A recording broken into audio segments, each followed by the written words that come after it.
Dear friends, आपके सामने जो वीडियो है ये एकदम स्पेशल वीडियो है। जो स्टूडेंट अगर कोई भी अदर बड़े एग्ज़ाम देते हैं तो उनमें कोई ऐसे प्रश्न में कठिन कठिन शब्द आ जाते हैं।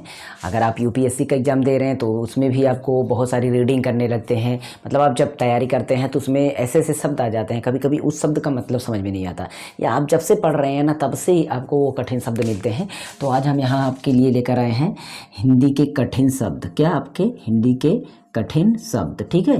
तो ये कठिन शब्द जो है ना, आज हम आपको एक एक कठिन शब्द के ना कई सारे अर्थ आपको बताएंगे। मतलब वो अर्थ ना, उससे बनने वाले और भी प्रकार के कौन से शब्द हो सकते हैं। इसके पहले मैंने 2-3 वीडियो इस पर बनाया था, बहुत अच्छा रिस्पांस आप सबने दिया है, बहुत सारा प्यार दिया है। तो इस वीडियो को भी आप लाइक करना और शेयर करना उन सभी ग्रुप में, ताकि इन शब्दों का मतलब पता चले और आप भी इन शब्दों को यूज करें। और ये शब्द कहाँ कहाँ पर यूज होंगे, कैसे यूज होंगे, उसका भी हम वाक्य प्रयोग करके भी बताएंगे। तो चलिए मैं यहाँ पर स्टार्टअप करते हैं आपके लिए। सबसे पहला आपका है, जैसे देख लीजिए, तिरस्कार। पहला क्या है आपके लिए? तिरस्कार। तो तिरस्कार जो है ना आपके लिए सुने होंगे कभी, आपको तिरस्कार बोला जाता है जैसे कि उसने मेरी बातों का, कि रमेश ने अपने पिता की बातों का, अपने रिश्तेदारों का तिरस्कार किया, तिरस्कारपूर्ण व्यवहार किया, ऐसे कुछ बातों। तो तिरस्कार का मतलब होता है उपेक्षा करना। उपेक्षा, अब ये भी कठिन एक शब्द बन जाता है। उपेक्षा क्या होता है? तो वही हुआ, किसी बात को ना मानना, मतलब आपको अनादर करना। अनादर करना तो समझ में आता होगा ना, अनादर करना। सेम वही अनादर करना ही आपका होता है तिरस्कार करना, यानी उपेक्षा करना। उपेक्षा करना, अवहेलना करना। आप बोलेंगे सर अवहेलना तो भी कठिन है, तो अवहेलना मैंने यहाँ पर लिया है, देख लीजिए, अवहेलना मैंने यहाँ पर भी लिया है। तो अवहेलना का मतलब वही उपेक्षा करना, नहीं तिरस्कार करना। यानी कि आप कोई, मान लीजिए आपके माता पिता कोई भी बात बोले हैं और आप उन बातों को ध्यान नहीं दे रहे हैं, तो आप ध्यान नहीं दे रहे हैं, इसका मतलब तिरस्कार कर रहे हैं। तो ये हो गया पहला शब्द, तिरस्कार करना, उपेक्षा, अवहेलना एंड ये शब्द, ये दोनों कठिन शब्द इससे जुड़े। तिरस्कार, उपेक्षा, अवहेलना, किसी शब्द का यूज कर सकते हैं जिसका अर्थ आप समझ सकते हैं क्या होता है। विविध। विविध जो होता है ना, विविध, आप बहुत सारे प्रश्न जब लिखा जाता है तो विविध प्रश्नावली लिखा रहता है ना, विविध प्रकार के ऐसे ऐसे कुछ लिखा। तो विविध का मतलब होता है क्या? विविध का मतलब हो कई तरह का, मतलब कई तरह का, उसमें कुछ भी हो ना तो कई तरह का। कई तरह क्या होता है? मिश्रित ढंग का। मिश्रित ढंग का मतलब कोई बहुत सारी चीज़ें उसमें मिक्सचर की गई हों। अब क्या होता है मिश्रित में? विभिन्न होते। विभिन्न मतलब समझ रहे हैं कि मतलब जिसमें बहुत भिन्न भिन्न के क्वालिटी के, भिन्न भिन्न प्रकार के कुछ चीज़ें हों, तो वही होता है विविध।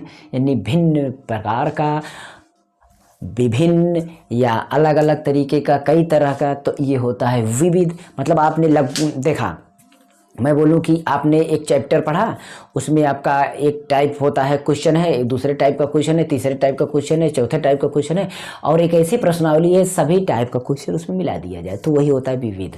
ठीक है। अगला हो जाता है सत्कार। सत्कार क्या होता है कि मेहमान आए, उनका सत्कार करिए। मेहमान आए थे और उसने उसका सत्कार नहीं किया। सत्कार का मतलब होता है सम्मान। क्या होता है? सम्मान। आदर। आदर मतलब उनका पूजा करना। पूजा का मतलब अगरबत्ती लेकर वैसे नहीं, पूजा पूजा करने का मतलब उनको सम्मान देना, उनको मानना, आदर करना, या उनको मानना, जिसको बोलते हैं ना, यानी प्रतिष्ठा, श्रद्धा उनके प्रति हो। कोई उनके प्रति जो आए ना, उनका अच्छे से स्वागत करिए, अच्छे से बातों को मानिए। श्रद्धा करना, अभिनंदन करना, अपेक्षा करना। अब देखिए, अपेक्षा उपेक्षा में अंतर कर रहे हैं ना। यदि आप कोई मेहमान आया है और उसके अच्छी प्रकार से उसका वेलकम किया आपने, तो आपने अपेक्षा किया। यदि आपने उनका वेलकम अच्छी तरीके से नहीं किया, ध्यान नहीं दिया, तो आपने उपेक्षा किया। इट्स अपोजिट होता है उपेक्षा एंड अपेक्षा, समझ लीजिए। ओके। यहाँ पर आ जाइए ख्याल। तो उसमें ख्याल भी होता है, अगर आपने मेहमान आए उनका ख्याल किया तो सत्कार किया। ओके। तो नेक्स्ट आपका आ जाता है चेष्टा।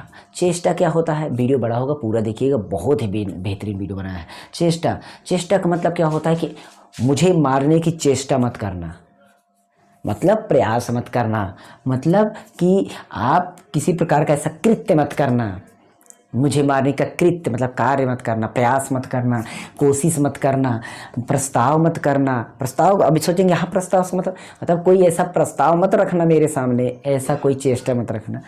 सुझाव, कृत्य, ये सारी चीज़ें होती हैं। निपुण होता है अगला। निपुण क्या होता है कि वह इस कार्य में ना निपुण है एकदम। निपुण का मतलब होता है कि उसमें आप कुशल हो। कुशल भी कठिन शब्द होता है, नहीं समझ में आते। जिसमें आप अच्छी तरीके से अनुभव हो आपको, यानी जिसमें आप अनुभवी हो ना, तो वो भी होता है आपका निपुण। कौशलपूर्ण का मतलब हो गया कि आपके पास बहुत अच्छी तरीके से उसमें आप कौशल है आपके पास। दक्ष, उसमें आप इतना अच्छी तरीके से जानकारी हो कि आप दक्ष हो गए हैं, तो वो ही होता है निपुण। प्रवीण वही होता है। ये सब कठिन शब्द, देखिए कठिन शब्दों को मैंने लिया है, ये भी कठिन शब्द आप यूज कर सकते हैं इस निपुण की जगह, मतलब समझ गए। इसीलिए मैंने उन शब्दों को लिया जो अधिक प्रकार के शब्दों बहुत जगहों पर यूज होते हैं, बहुत ही इंपॉर्टेंट चीज़ें हैं। इसके बाद आ जाता है अवहेलना, सेम तिरस्कार का। विपत्ति आता है। विपत्ति क्या होता है? विपत्ति बोलते हैं इनके ऊपर विपत्त पड़ गई है, मतलब संकट पड़ गया है, मतलब मुसीबत पड़ गई है, मतलब आपदा आ गई है उनके ऊपर, आफत आ गई है उनके ऊपर, कष्ट है उनको, पीड़ा है उनको, उत्पात है उनके ऊपर, व्यथा उनके ऊपर है, इसलिए उनको क्या है? विपत्ति है। ठीक है। उसके बाद अवयव। अवयव बहुत जगह पर यूज होता है। अवयव का मतलब होता है जब किसी के अंदर बहुत सारी चीज़ें हों, उसमें मिली हों, मतलब उसमें का अंग, उसी प्रकार का कोई उपांग हो जिसको बोलते हैं। तो अंग, अंश, भाग, तत्व, खंड, बहुत खंड खंड मिल करके वो बने रहते हैं ना, वो खंड किसी का है, वो खंड किसी का। तो अवयव उसी का मतलब बहुत सारी चीज़ें मिलकर बनाओ जिसमें संयुक्तांश हो। संयुक्तांश मतलब संयुक्त करके अंश बने रहे हैं, छोटे छोटे अंश मिला करके संयुक्त हो गए। संयुक्त मतलब मिलना, अंश मतलब अंश जमते, तो अंशों को मिलाकर जो संयुक्तांश बनता है, दैट्स कॉल्ड अवयव। अवयव में आप ये भी समझ सकते हैं सहाई अंग। सहाई अंग मतलब जो आप उसमें उस तरीके की सहायता की करने वाले जो अंग उसमें मिलाए गए हैं, तो वही होता है अवयव। समझ में आई बात? जैसे मुझे बोला गया कि ये कलम के अवयव, मतलब ये कलम कौन कौन से तत्व से मिलकर बनी है, वो सारे इसके अवयव, अंग, वही हो गया। तो अवयव। अब आ जाते हैं इस तरफ, बहुत इंपॉर्टेंट शब्द मैंने लिया। अगर अभी अच्छा लगा ना तो लाइक ठोक देना और शेयर जरूर कर देना, कमेंट पक्का कर देना, सब्सक्राइब चैनल को तो करना ही है। अगर आप कमेंट करेंगे तो इसी तरीके की वीडियोज लेकर के आएंगे हम आपसे जुड़ी हुई। कुटुंब। कुटुंब क्या होता है? बोलते हैं ये हमारे कुटुंब के हैं, ये हमारा, वो मेरा कुटुंब है। कुटुंब मतलब परिवार होता है, गृहस्थी होता है, मतलब आपके ही घर के हों, परिवार के हों, घराने के हों, कुनबा के हों। कुनबा भी कठिन शब्द हो जाता है, तो कुटुंब का ही वो भी होता है। कुनबा मतलब परिवार आपका, गृहस्थी, घर, निवास, ये सब होते हैं आपके कुटुंब के ही चीज़।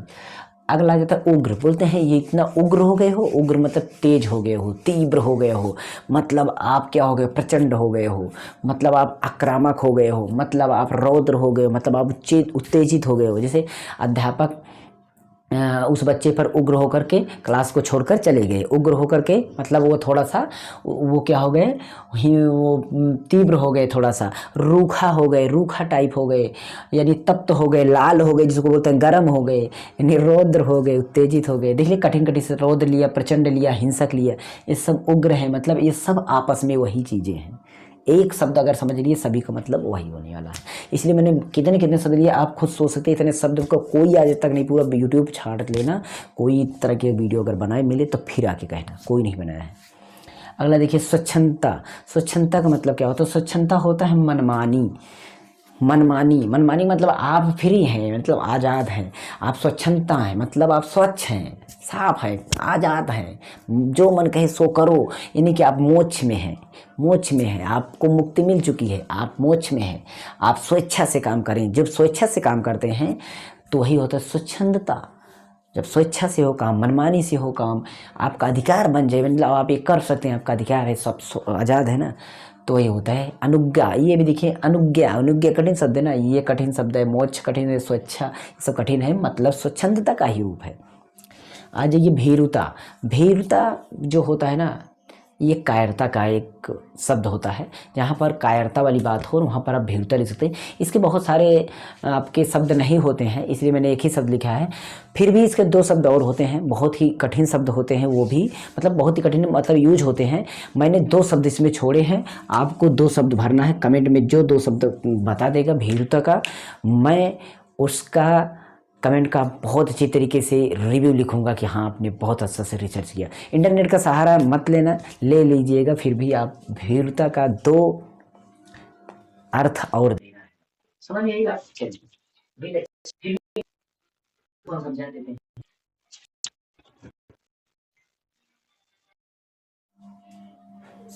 सॉरी थोड़ा फ़ोन आ गया था। तो भीरुता का मतलब होता है कायरता, यानी कि वह युद्ध छोड़ करके कायरता से मतलब भीरुता से, वह युद्ध छोड़, वह भीरुता के साथ यानी भीरुता से युद्ध छोड़ करके भाग गया, युद्ध क्षेत्र छोड़ के भाग गया, मतलब कायरता से। समझ में आई बात? जब आपके अंदर, जिसे बोलते हैं ना, आपके अंदर क्या हो, वो वीरता वाली बात ना हो, आप वो साहस ना हो, तो आप भीरुता के एक रूप को डेवलप कर रहे होते हैं। विलक्षण होता है। विलक्षण क्या होता है? जब आपके अंदर जो लक्षण है ना, वो क्या हो, मतलब विशाल, बहुत अधिक, समझ गई बात? लक्षण, लक्षण आपके विशाल हो जाए, यानी कि आपके लक्षण अच्छे हैं और विशाल हो जाए, मतलब आप अनोखे हो गए, विचित्र हो गए, असाधारण हो गए हैं, विकृत हो गए हैं, मतलब आप अलौकिक हो गए हैं, बेजोड़ हो गए हैं, निराले हो गए हैं। अगर आप निराले हो गए हैं तो समझ लो कि आप हो गए हैं विलक्षण। विलक्षण प्रकार के बोलते हैं कि वह एक विलक्षण प्राणी है, मतलब सूर्यकांत त्रिपाठी निराला जो है ना, या जयशंकर प्रसाद एक विलक्षण कवि हैं, मतलब एक अलौकिक कवि हैं। बहुत अच्छी तरीके से उनका यूजेज कर सकते हैं इन सभी शब्दों का, सभी मैंने कठिन कठिन शब्द लिया है। निर्दिष्ट, निर्दिष्ट क्या होता है? निर्दिष्ट मतलब उल्लेखित, जो चीज़ आपका कोई चीज़ ऐसा हो जिसका लेखित मतलब उसमें दर्शाया गया हो तो उल्लेखित। अवगृहित, सॉरी अभिहित, उसके बाद नियत किया हुआ, कोई चीज़ फिक्स किया गया है, नियत किया गया है या उल्लेखित किया गया है, वही होता है निर्दिष्ट। मतलब जैसे आप कहते हैं निर्दिष्ट, मतलब वो चीज़ उल्लेखित किया गया है, वो दिया गया है। जैसे बोलते हैं कि नीचे दिया गया, जिसे बोलते हैं निम्नलिखित ना, सॉरी निर्दिष्ट मतलब नियत किया होगा, फिक्स किया गया है कि यही चीज़ निर्दिष्ट है। व्यतिक्रम, व्यतिक्रम का होता है मतलब अंतर, मतलब उसमें कितना भिन्न है, कितना अंतर है। तो व्यतिक्रम, उसके क्रम में क्या है, भिन्नता हो गई है, अंतर हो गया है और विषमता हो गई है, नियम को भंग कर दिया गया है, यानी कि आपका इस नियम चल रहा है उसको भंग कर दिया गया है, अंतर हो गया है, तो वही व्यतिक्रम है। मतलब जो काम हो रहा है उसमें भिन्नता आ गई है, वो वही हुआ कि वो क्या हो गया, व्यतिक्रम हो गया, क्रम में हमारा व्यति आ गया। संचित हो जाता है, संचित मतलब उसमें बोलते हैं कि इसमें कि पेड़ों के अंदर सूर्य की रोशनी संचित हो गई है, उसमें आपका पानी संचित हो रहा है। तो संचित का मतलब होता है कि उसमें इकट्ठा होना, एकत्रित होना, संग्रहित होना, मतलब पहुंचना, कुल रखना, पहुंचाना हर एक जगह, ठीक है। जैसे मेरे अंदर ज्ञान संचित हो गया है तो मेरे अंदर ज्ञान इकट्ठा हो रहा है, कुल हर एक जगह संचित हो जाए, इकट्ठा हो जाए, वसूल, एकत्रित, ये सारे शब्द होते हैं। बहुत ही अच्छी अच्छी प्रकार के हमने यहाँ पर शब्दों को लिया था। अब आप भी कमेंट कर सकते हैं कि क्या बात मैंने सही बोला, क्या यहाँ पर शब्द हमारे अच्छे थे, सही थे या नहीं सही थे। आप ज़रूर इसका एक रिस्पॉन्स देना। वीडियो अच्छा लगा हो तो लाइक शेयर कमेंट जरूर करना, और ये 2 शब्द का ज़रूर आप बताना। इसके बाद हम नेक्स्ट वीडियो लेकर आएंगे, अगर आप कमेंट करेंगे तो एक अच्छा वीडियो लेकर आएंगे, जिस टॉपिक पे कहेंगे उस टॉपिक पर लेकर आएंगे। ओके, थैंक्स फॉर वॉचिंग, मिलते हैं नेक्स्ट वीडियो में। और मेरे प्लीज़ प्लीज़ प्लीज़ मेरे सेकंड चैनल को सब्सक्राइब, जो भी इस वीडियो को देख रहे हैं प्लीज़ मैं उनसे बहुत ही रिक्वेस्ट करता हूँ, आप मेरे सेकंड चैनल को सब्सक्राइब कर दीजिए। मेरे सेकंड चैनल पर आप कुछ सब्सक्राइबर गेन करवा दीजिए, बस थोड़ा सा ही बाकी है, आप गेन करवा दीजिए। वो चैनल का नाम नीचे डिस्क्रिप्शन में लिंक में है, मास्टर जी मोबाइल टेक चैनल सर्च करिए, मिल जाएगा। या आप नीचे एक डिस्क्रिप्शन का जो है सो मोर पे क्लिक करिए, डिस्क्रिप्शन अगर आप खोल लेते हैं तो खोलिए, वहाँ पर लिखा होगा माई सेकंड चैनल, प्लीज़ जाके सब्सक्राइब कर दीजिए। ओके, मैं आपका बहुत ही आभारी रहूँगा अगर आप उस चैनल को सब्सक्राइब कर देते हैं तब। ओके, देखते हैं कितने मेरे सब्सक्राइबर गेन होते हैं इस वीडियो के सहारे। चलिए, थैंक्स फॉर वॉचिंग।